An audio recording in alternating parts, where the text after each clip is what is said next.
historia de los dos equipos, por obviamente lo que representa América en la liga y no tengo duda que va a ser un gran encuentro. Lo enfrentamos con mucha ilusión, con mucho optimismo, habiendo podido aprovechar mucho, siento, estas últimas 2 semanas de trabajo, que enfrentamos a un rival que es de los más pesados de la liga y bueno, eso nos motiva y nos da mucho ánimo para hacer un gran juego. Y a ver, yo creo que América es un gran rival, con un gran trabajo que se viene haciendo de mucho tiempo atrás y obviamente que ellos tendrán el foco puesto en su momento. Marín es inteligente, declaró de forma políticamente correcta, lo hace muy bien. Ahora, se va un americanista. En las próximas horas será presentado Rodrigo Aguirre como nuevo refuerzo de los Tigres. Delantero que llegó a la institución y que, basado en números, no trascendió. 16 goles en 60 juegos me parece una cantidad para un tipo de su capacidad y talento bajo en promedio. Bajo. Fundamental, me parece a mí, Mercader, que estamos viendo los partidos, ¿no? ¿Estás de acuerdo? Tiene mucho talento, sí, pero no podemos entonces justificar en 60 partidos 16 goles para un tipo de esa categoría. A donde quiero llegar, que era para eso lo trajeron, ¿no? En el momento el tipo fue fundamental. Estoy de acuerdo contigo. No. Después, estoy contigo. Entra en esta dinámica ya en el último año, en el último medio año, lo que tú quieras, donde América no fue el equipo, ¿no?, que todo el mundo esperaba. Y hoy, la verdad, se tiene que ir del equipo. Yo, y no porque sea uruguayo, ojo, no conozco a Aguirre, no tengo relación con Aguirre, para mí no dejaría ir a Aguirre. Pero hoy apremia la presión en el América de goles, pero también la presión de generar fútbol. América hoy no genera. Perdón que lo diga. Es increíble lo que está haciendo América. Hoy el América necesita goles y saca un delantero. Correcto. Sí, pero es un delantero que, como tú lo dijiste, que no está funcionando. Martín y tiene Zúñiga. Pero entonces, pero lo de que te Zúñiga aporta y el valor que te daba ya no entendí.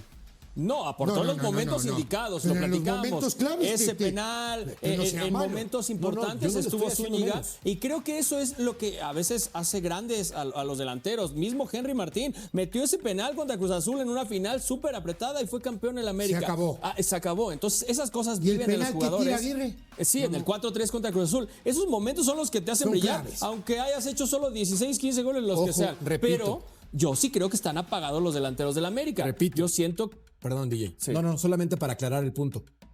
Tiene un gran talento. No estoy cuestionando su capacidad, estoy cuestionando su rendimiento. Y en América, los números no fueron los que esperaban. Sí. Es la realidad. Sí. Como tampoco los de Zúñiga, tampoco recientemente los de los ofensivos del América, a excepción de Cendejas cuando jugaba y tenía actividad. Por eso estoy diciendo. Tírame la pelota de Dávila. Por eso estoy diciendo. Porque hoy se va. No estoy cuestionando la capacidad ni el talento de Pero te quiero decir algo. Pusimos los números de Aguirre, pero no pusimos los números de Dávila, no pusimos los números de... Porque el que se va es el Búfalo, ¿no? Entonces digo... Los delanteros están bajos. Si dependiera de mí, no soy entrenador ni nada. Sí lo eres. Yo, sí lo digo. A ver, yo a Aguirre no lo dejo ir. Bueno, pero ayer estábamos hablando de que América estaba en crisis. Para mí sí lo está. Sí. Estábamos hablando de que Jardine dice a partir de la fecha 4 y yo mismo repito mis palabras, y aunque esté grabado, yo no veo una América con un funcionamiento como para salir de donde está en este momento. Bueno, y ahora estamos corroborando, pero a ver, tú mismo acabas de decir que no producen jugadas de gol. No, eso dijo Ceci. Eso lo dije yo, Ceci. Paco. Yo lo que estoy diciendo que los delanteros no están. No, eso está diciendo Ceci. Yo lo que dije es que los delanteros no están bien. Eso lo dije yo. Bueno, ¿cómo no van a estar? ¿Cómo van a estar bien si no tienen ocasiones de gol, Eddie? Entonces no podemos valorar. Pero las que tienen no las han metido cuando también. No tiene. Las que tienen han tenido. Y las pocas Aguirre ha que tenido tienen, enfrente y la ha estrellado en el arquero. Y también el día de Monterrey y ya está. Todos los demás no han tenido ocasiones de gol y no han generado ocasiones de gol. Entonces, también tiene mucho que ver las oportunidades que tienen los jugadores porque no genera el equipo. Claro que y no entonces, genera. si no genera el equipo, el mismo Juan, pero sabes que ayer están lo dijo, no genera. llevan año y 3 partidos. Pero me sabes recuerdo que están perfecto. bajos los delanteros.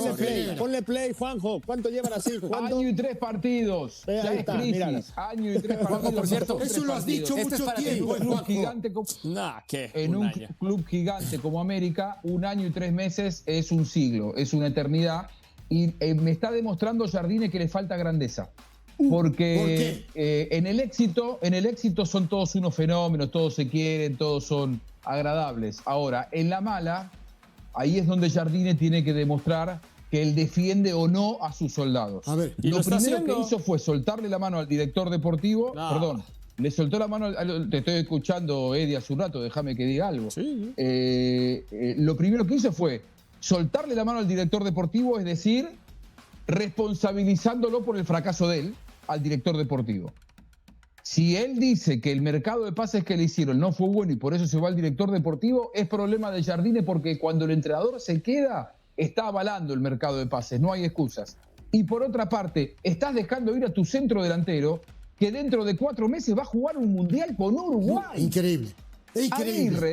Aguirre es un jugador mundialista y de selección. Claro. Y Jardine Increíble. le falta tanta grandeza que está dejando ir a su goleador, responsabilizando a él de que él es Goleador. el responsable. Estoy Le totalmente de falta acuerdo. grandeza por donde lo mires a Jardine. Goleador. Le falta grandeza por donde lo mires. Es un papelón lo que está haciendo el Y entrenador espérate, brasileño. Juanjo. Y América le está entregando la camiseta a un entrenador que no está a la altura de su historia. Información de último minuto de Fabiola Bravo.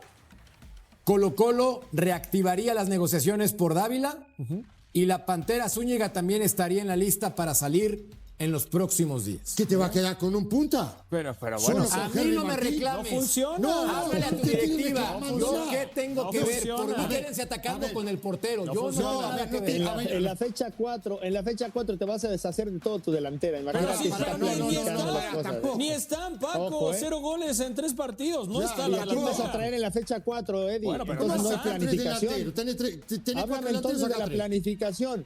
Bueno. Si estás echando a Por 4 eso. jugadores en la fecha 4, no hay planificación, porque eso Está debería haber fallando. sido Está hace, fallando. hace 2 meses. Estoy de acuerdo. No ahora. Estoy de acuerdo Si te que lo van están tres- haciendo si muy te- mal y que justo Jardine está Claro. diciendo, ya viene, ya casi Sí, sí, llega. pero pará, Eso pará. a mí no me ha gustado. Pero para, definitivamente. ahora digo, supuestamente está arreglado lo del brasileño, ¿no? Supuestamente, entre comillas, digo yo, Sí, porque no tengo ni necesita la idea. plaza de Está bien. extranjero. Ya entonces, ya trajiste a un jugador que es generador de fútbol, que te puede generar fútbol.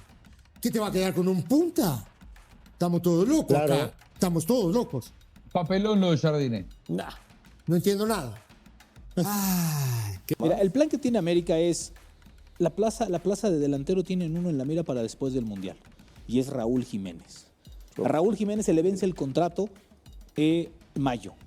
Si su equipo no entra a competiciones europeas, va a ser muy difícil que le renueven el contrato, o es lo que espera América. América va a hacer hasta lo imposible por convencerlo de que es momento de que regrese al fútbol mexicano. Te pregunto Pero algo, seguiría te con una pregunto, plaza- se quedaría con una plaza de extranjero. Un segundo por una información que yo tengo y tú conoces bien el entorno de Raúl. Rubén.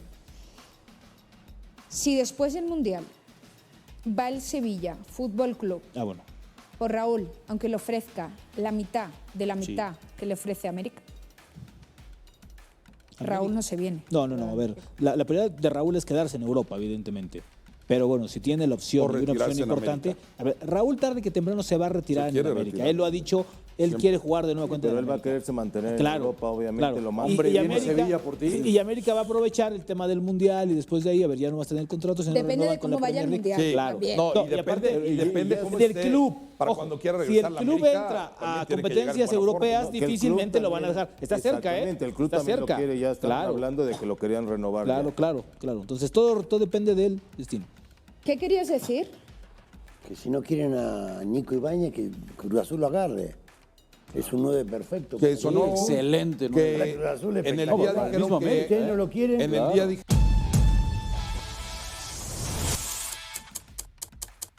Según me cuentan fuentes muy cercanas a los pasillos de Cuapa, que prefieren mantener el anonimato porque todavía quieren conservar su chamba. El América está viviendo por dentro un verdadero capítulo de telenovela barata que ni Televisa se atrevería a transmitir en horario estelar. Porque resulta que mientras Santiago Baños sale a los micrófonos vendiendo humo sobre fichajes bomba y proyectos ambiciosos, la realidad es que en las oficinas del Nido reina el caos más absoluto, con directivos que no se hablan entre ellos, jugadores que están siendo literalmente regalados a equipos rivales para tapar los agujeros financieros que dejaron contrataciones desastrosas, y un cuerpo técnico que ya está mirando hacia la puerta de salida porque saben perfectamente que este barco está tomando agua por todos lados. Alguien que estuvo presente en las últimas reuniones de directiva me confesó entre risas nerviosas que cuando propusieron mandarle Rodrigo Aguirre a Tigres, hubo un momento de silencio incómodo donde todos se miraron pensando: ¿en serio vamos a hacer esto? Pero después recordaron que necesitaban desesperadamente liberar ese cupo de extranjero para Rafial Veiga, y dijeron ni modo, que Tigres se lo trague, una decisión tan cínica que hasta el mismísimo Tuca Ferretti salió públicamente a acusarlos de usar a los felinos como basurero institucional. Y lo más jugoso de todo este desmadre no es que estén vendiendo jugadores mediocres a precios inflados, sino que tampoco pueden deshacerse de los verdaderos lastres del plantel, porque Víctor Dávila prefiere cobrar su jugoso salario sentado en la banca antes que regresar a Chile, donde tendría minutos pero menos ceros en su cuenta bancaria. Una actitud que dentro del vestidor ya está generando división entre los que realmente quieren competir y los que solo vinieron a pasear y cobrar en dólares. Me dicen que cuando Diego Ramírez fue llamado a la oficina para informarle de su despido, él ya tenía su carta de renuncia lista porque sabía desde hace semanas que lo iban a usar como chivo expiatorio, mientras Baños sigue cómodamente sentado en su trono tomando las mismas decisiones pésimas que nos trajeron hasta este desastre, y que Paulo Víctor también ya tenía medio arreglado su contrato con Brasil desde diciembre, pero esperó estratégicamente hasta después del debut ante Xolos para anunciar su salida y así nadie pudiera acusarlo de abandonar el barco antes de tiempo. Movimiento inteligente de alguien que claramente sabe cómo funciona este negocio sucio. Deja tu like y tu comentario sobre todos estos temas. Vamos a comenzar hablando primero sobre el movimiento más patético y vergonzoso de este mercado invernal, que es mandarle Rodrigo Aguirre a Tigres como si fuera un regalo envenenado, porque hay que ser muy cínico o tener un descaro monumental para venderle a un rival directo, un delantero que en tus propias filas demostró ser más adorno que goleador, y después hacerte el sorprendido cuando el Tuca Ferretti sale a decir públicamente que el América está saboteando a los universitarios, mandándoles pura basura disfrazada de refuerzo. Pero lo verdaderamente interesante de esta operación no es lo que se dice públicamente en los comunicados oficiales, llenos de palabras bonitas y buenos deseos, sino lo que me cuentan desde adentro, sobre cómo realmente se cocinó este traspaso que huele peor que pescado de 3 días. Resulta que según una fuente que estuvo presente en las negociaciones entre ambos clubes, el América literalmente rogó a Tigres que se llevara al Búfalo, ofreciéndoles condiciones tan ventajosas que era imposible decir que no, incluyendo facilidades de pago, descuentos jugosos si lo compraban en lugar de préstamo, y hasta la promesa de mandarles en el futuro algún canterano prometedor a precio de amigo, todo con tal de quitarse de encima a un jugador que André Jardín ya había sentenciado como prescindible después de verlo fallar ocasiones clarísimas en entrenamientos y partidos oficiales. Y aquí viene la parte que me contaron entre risas sarcásticas cuando Mauricio Culebro, el directivo que llegó desde Cuapa para ocupar un puesto importante en Tigres, les presentó la oferta del América por Aguirre. Varios miembros de la directiva felina se miraron entre ellos con cara de ¿este güey nos está viendo la cara o qué? Pero después hicieron las cuentas de lo que les costaría y dijeron, bueno, al menos es más barato que otras opciones, y aceptaron la operación, cayendo exactamente en la trampa que el América les había tendido. Me dicen que Ricardo Ferretti se enteró del fichaje por pura casualidad, viendo las noticias en televisión, y su reacción fue inmediata y visceral, agarrando el teléfono para llamar a gente de su confianza dentro de Tigres preguntando ¿en serio van a fichar a ese? Y cuando le confirmaron que sí, soltó toda la artillería pesada en esas declaraciones públicas donde prácticamente acusó al América de conspiración deliberada para hundir a los felinos. Lo que el Tuca no dijo, pero que yo sí les voy a contar es que esta no es la primera vez que el América les manda jugadores defectuosos a Tigres, porque si revisan el historial de traspasos entre ambos clubes en los últimos 5 años, van a encontrar un patrón muy claro donde casi todos los que llegaron desde Cuapa terminaron siendo fichajes fallidos que no aportaron nada al proyecto universitario y que solo sirvieron para llenar las arcas del América con dinero que después usaron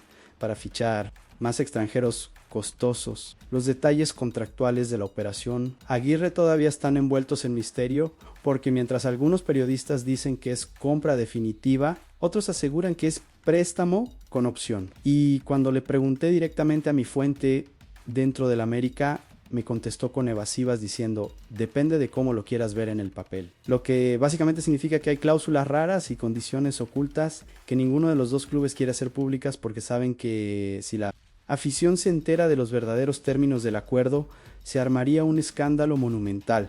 Nicolás Ibáñez, el otro uruguayo que va de salida de Tigres para darle espacio a Aguirre, debe estar riéndose a carcajadas viendo cómo lo reemplazan con alguien que tiene números todavía peores que los suyos. Como si en la directiva felina hubieran decidido que si algo no funciona, lo mejor es traer algo todavía peor para confirmar que efectivamente la primera opción era mala, pero al menos no tan mala como la segunda.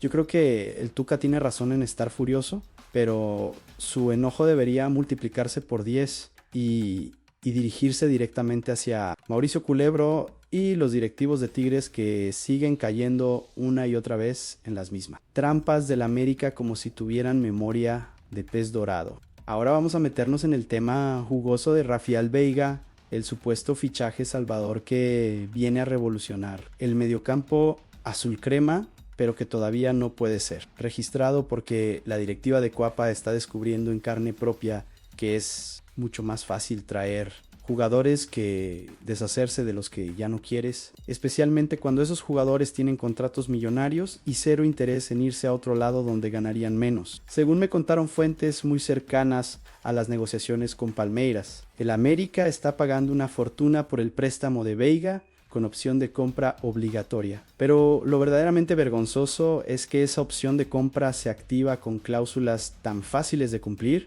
que básicamente es una venta disfrazada de préstamo para que en los libros contables quede bonito y no parezca que están gastando como borrachos en bar ajeno.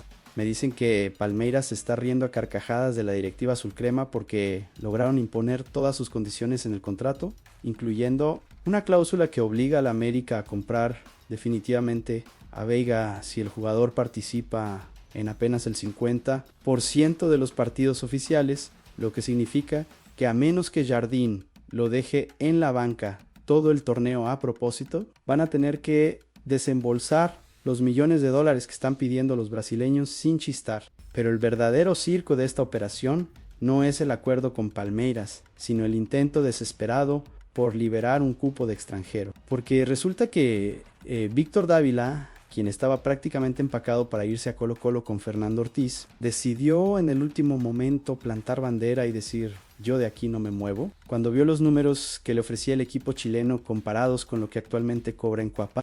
Y aquí viene la parte que me contaron con lujo de detalles cuando Santiago Baños se enteró de que Dávila estaba poniendo trabas a la operación. Fue personalmente a hablar con él intentando convencerlo de que aceptara la oferta de Colo-Colo con argumentos como: allá vas a jugar más, es tu país y tu gente, Fernando Ortiz te quiere en su equipo. Pero Dávila simplemente le contestó con una pregunta directa que dejó a Baños sin palabras: ustedes me van a compensar la diferencia de salario que voy a perder. Y cuando la respuesta fue obviamente que no, el chileno se cruzó de brazos y dijo: entonces yo tampoco voy a compensar su mala planificación dejando dinero sobre la mesa. Me dicen que después de esa reunión fallida, Baños salió de la oficina murmurando improperios y diciendo que los jugadores de ahora ya no tienen amor a la camiseta ni orgullo profesional, como si él mismo no fuera el responsable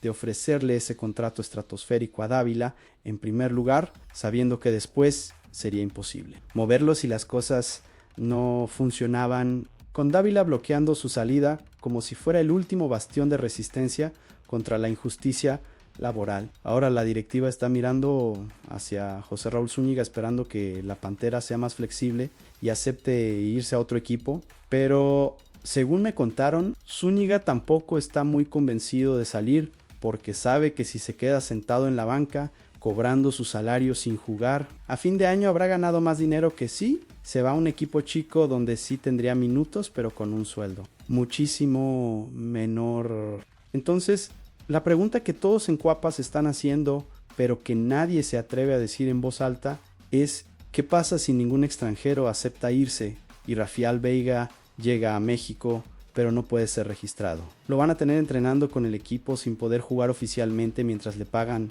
su salario completo? Porque eso sería el colmo del ridículo y la confirmación definitiva de que en la directiva azul crema nadie tiene la más mínima idea de cómo administrar un plantel profesional. Pensando bien, todo este desastre era completamente evitable si hubieran hecho las cosas en orden. Primero vendes o prestas a un extranjero, confirmas que se fue, liberas el cupo y después cierras el fichaje del jugador nuevo. Pero no, ellos prefirieron hacerlo al revés porque les surgía dar un golpe mediático anunciando a Veiga antes de que la afición los crucificara por el empate ante Xolos. Ya que hablamos de cabezas rodando y decisiones desesperadas, ahora toca el turno de hablar sobre Diego Ramírez y su salida forzada como director deportivo, porque según me contaron personas que estuvieron en las reuniones previas a su despido, este movimiento se veía venir desde hace semanas y el pobre Ramírez ya sabía que su cabeza estaba en la guillotina desde que Andrés Jardín empezó a quejarse abiertamente con los directivos sobre el mal armado de la plantilla. Pero lo que los comunicados oficiales no te dicen,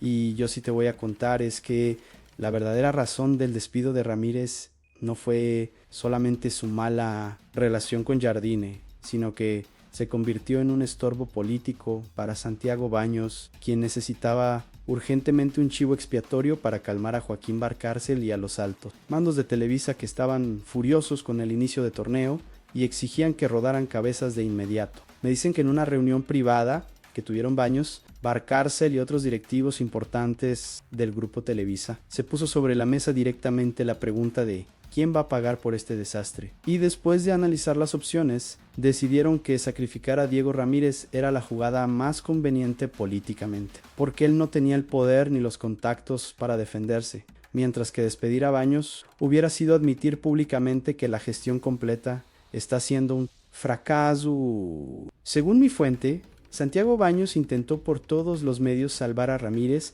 no tanto por lealtad o amistad, sino porque sabía perfectamente que si lo despedían a él, automáticamente la siguiente cabeza en la lista era la suya propia. Así que hizo todo lo posible por convencer a Barcárcel de que le dieran otra oportunidad, argumentando que los malos fichajes habían sido decisiones colectivas y no responsabilidad exclusiva del director deportivo. Pero Barcárcel, quien según me cuentan, está hasta la coronilla de los fracasos deportivos recientes y de las excusas constantes. Fue tajante en su decisión, diciendo algo así como necesito resultados o necesito ver que se está haciendo algo para corregir el rumbo. Y si no pueden dármelo primero, al menos denmelo segundo. Lo que básicamente significaba que alguien tenía que ser despedido para mostrar acción, aunque ese despido no fuera a solucionar absolutamente nada del problema de fondo. Lo más patético de toda esta farsa es que en las últimas jornadas Diego Ramírez ya ni siquiera se presentaba en el estadio a ver los partidos porque sabía que su presencia solo alimentaba los rumores y las especulaciones. Y según me contaron, ya tenía su carta de renuncia redactada desde hace una semana, esperando el momento de entregarla para al menos salir con algo de dignidad, en lugar de ser despedido como un empleado cualquiera. Antonio Ibrahim, el elegido para reemplazarlo, es básicamente un jazzman que va a hacer exactamente lo que Santiago Baños le ordene sin cuestionar ni una sola decisión. Alguien que lleva 9 años en la estructura del club, conociendo perfectamente cómo funciona la política interna y sabiendo que su trabajo es obedecer y ejecutar en lugar de proponer y liderar. Me dicen que cuando le ofrecieron el puesto a Ibrahim, él mismo preguntó medio en broma, medio en serio: ¿cuánto tiempo creen que voy a durar antes de que también me despidan? Y la respuesta que recibió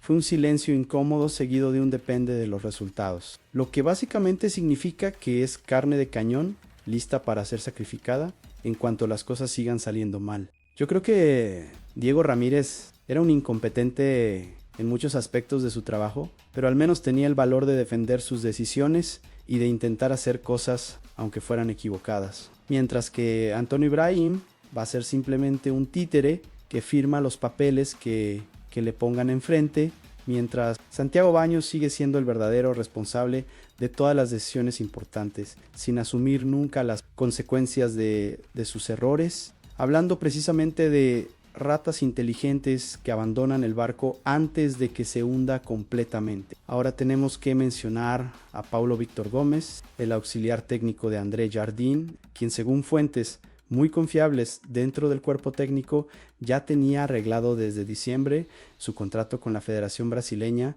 para dirigir la selección sub-21, pero tuvo la astucia de esperar estratégicamente hasta después del debut ante Xolos para hacer público su movimiento y así nadie pudiera acusarlo de deslealtad o de abandonar el proyecto en un momento crítico.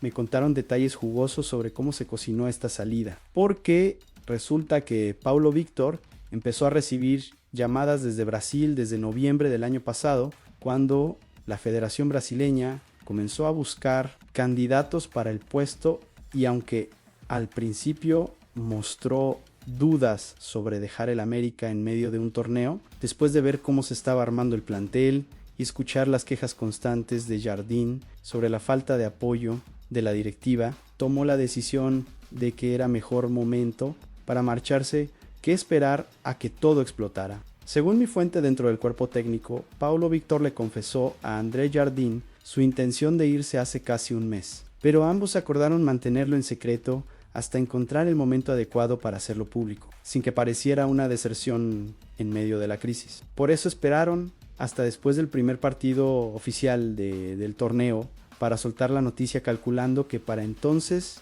ya habría otros temas ocupando los titulares y su salida pasaría más desapercibida. Pero lo que me parece más interesante de toda esta movida es que, según me contaron, Paulo Víctor ya venía notando desde el torneo pasado que había problemas serios de comunicación entre el cuerpo técnico y la directiva, con Jardín pidiendo ciertos refuerzos específicos y la directiva trayendo jugadores completamente diferentes que no encajaban en el esquema táctico. Y esa desconexión fue lo que terminó de convencerlo de que era momento de buscar nuevos horizontes antes de que su reputación profesional quedara manchada por un fracaso colectivo del que él no era responsable. Me dicen que en el vestidor varios jugadores importantes le preguntaron directamente a Paulo Víctor si su salida tenía que ver con problemas internos o con falta de confianza en el proyecto, y él respondió diplomáticamente que era simplemente una oportunidad única de dirigir a la selección de su país. Pero su lenguaje corporal y el tono de su voz dejaban claro que había razones más profundas detrás de esa decisión. Durante su tiempo en el América, Paulo Víctor fue fundamental en la conquista del tricampeonato y otros títulos importantes, pero ahora se va llevándose todos los laureles de esos éxitos mientras evita convenientemente estar presente. Para los fracasos que se ven venir si el equipo no endereza el rumbo rápidamente con su partida casi confirmada, André Jardín va a tener que buscar un reemplazo urgente, sabiendo que encontrar a alguien con la misma química y el mismo conocimiento del grupo es prácticamente imposible en el corto plazo. Y según me contaron, el técnico brasileño ya está empezando a pensar que quizás él también debería empezar a explorar opciones en caso de que las cosas se pongan peor de lo que ya están.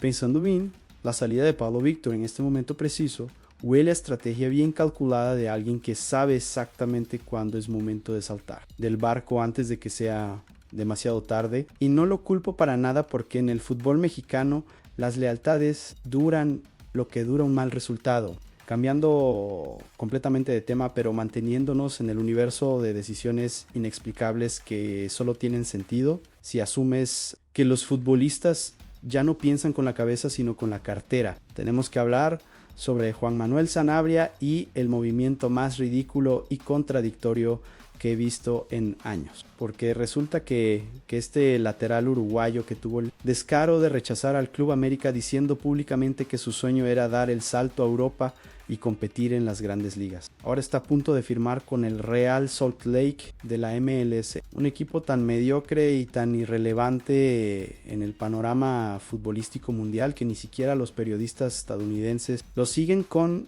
regularidad. Pero lo verdaderamente jugoso de esta historia no es que Sanabria haya tomado una mala decisión, sino los detalles que me contaron sobre cómo realmente se cayó su posible llegada a la América y por qué terminó, aceptando una oferta que contradice completamente todo su discurso sobre ambiciones deportivas y proyección internacional. Según fuentes cercanas al entorno del jugador, cuando el América se acercó a negociar con él a través de intermediarios, Sanabria puso sobre la mesa condiciones económicas tan exageradas que en Cuapa se rieron en su cara, diciéndole básicamente: ¿quién te crees que eres para pedir esos números? Y después de que rechazaron su propuesta salarial, el uruguayo y su representante comenzaron a filtrar a los medios la versión de que él había rechazado al América porque quería ir a Europa, cuando la realidad es que fue el América quien lo rechazó a él por sus pretensiones económicas, desproporcionadas para lo que realmente aporta como futbolista. Me contaron que el Ajax de Ámsterdam efectivamente mostró interés inicial en Sanabria, como mencionó Ekrom Conner, pero cuando los holandeses vieron las cifras salariales que estaba pidiendo el jugador, inmediatamente se echaron para atrás y buscaron opciones más baratas en otros mercados, dejando al uruguayo sin su supuesto boleto dorado hacia Europa y obligándolo a buscar alternativas menos glamurosas. Ahí es donde entra el Real Salt Lake, ofreciéndole un contrato larguísimo de 4 años y medio con un salario que probablemente sea el doble o el triple de lo que hubiera ganado en el Ajax, y Sanabria, quien al final del día resultó ser más mercenario que soñador, aceptó la oferta estadounidense olvidándose convenientemente de todo su discurso sobre querer competir al más alto nivel y demostrando que lo único que realmente le importaba era el cheque quincenal. Lo más irónico de toda esta situación es que Marcelo Bielsa, el entrenador de la selección uruguaya, ha dejado clarísimo públicamente que no ve con buenos ojos a los jugadores que van a la MLS, porque considera que esa liga debilita su nivel competitivo, y Sanabria está tomando exactamente la decisión que podría costarle su lugar en la celeste para el Mundial 2020, cambiando la posibilidad de jugar en un torneo mundial por unos dólares extra en su cuenta bancaria. Pero Sanabria no es el único caso de jugador que rechazó al América para después tomar decisiones cuestionables, porque también tenemos a Usama Idrissi del Pachuca, quien, según me contaron, rechazó venir a Cuapa no por temas deportivos, sino porque su representante pedía comisiones estratosféricas que la directiva azul crema no estaba dispuesta a pagar. Y está Germán Berterame, que eligió Monterrey sobre América simplemente porque los regios le ofrecieron más dinero y punto, ninguna otra razón romántica o deportiva de por medio. Yo creo que Sanabria va a terminar siendo un caso de estudio sobre cómo arruinar tu carrera por codicioso, porque está cambiando exposición mediática, competencia de alto nivel y posibilidades reales de crecimiento profesional por un contrato gordo en una liga que nadie en Europa toma en serio y donde va a pasar completamente desapercibido para los cazatalentos que supuestamente lo iban a descubrir. Siguiendo con exjugadores del América, pero ahora con un caso positivo que demuestra que a veces las salidas benefician más al futbolista que al club. Tenemos que hablar sobre Diego Valdés y el momento espectacular que está viviendo en el Vélez Sarsfield, porque el chileno está callando bocas semana tras semana, demostrando que su salida de Cuapa fue probablemente uno de los errores más grandes que ha cometido esta directiva en los últimos años. Pero lo interesante aquí no es solamente que Valdés esté jugando bien en Argentina, sino los detalles que me contaron sobre cómo realmente se dio su salida del América y por qué la directiva decidió dejarlo. Ir cuando todavía tenía muchísimo fútbol para dar, según fuentes muy cercanas al vestidor azul crema. Diego Valdés empezó a tener roces con algunos miembros de la directiva desde mediados del torneo pasado, porque él era de los pocos jugadores que se atrevía a cuestionar abiertamente las decisiones sobre fichajes y planificación deportiva, señalando específicamente que estaban trayendo demasiados extranjeros sin un plan coherente y que eso estaba generando problemas de vestuario y de competencia interna. Me dicen que en una reunión particularmente tensa, Valdés le dijo directamente a Santiago Baños algo así como ustedes están armando un plantel de FIFA. No un equipo de fútbol real, un comentario que molestó profundamente al presidente deportivo, quien interpretó esas palabras como insubordinación y falta de respeto a su gestión. A partir de ese momento, según me contaron, la relación entre Valdés y la directiva se enfrió brutalmente. Y cuando llegó el momento de negociar su renovación contractual, ambas partes ya sabían que el matrimonio estaba roto y que lo mejor era separarse en buenos términos antes de que las cosas se pusieran peor. Lo que me parece más revelador de toda esta situación es que varios jugadores importantes del plantel actual extrañan muchísimo a Diego Valdés, no solo por su calidad futbolística, sino por su liderazgo dentro del vestidor, porque era de los pocos que se atrevía a decir verdades incómodas y a poner orden cuando las cosas se salían de control. Un rol que ahora nadie está cumpliendo porque todos prefieren quedarse callados y no meterse en problemas con la directiva. Los números de Valdés en Vélez son impresionantes, considerando que apenas lleva unos meses en el club, y según me contaron desde Argentina, la afición del Fortín ya lo adora no solo por su calidad técnica, sino por su profesionalismo y su entrega en cada entrenamiento y cada partido. Valores que aparentemente en el América moderno ya no se aprecian tanto como deberían.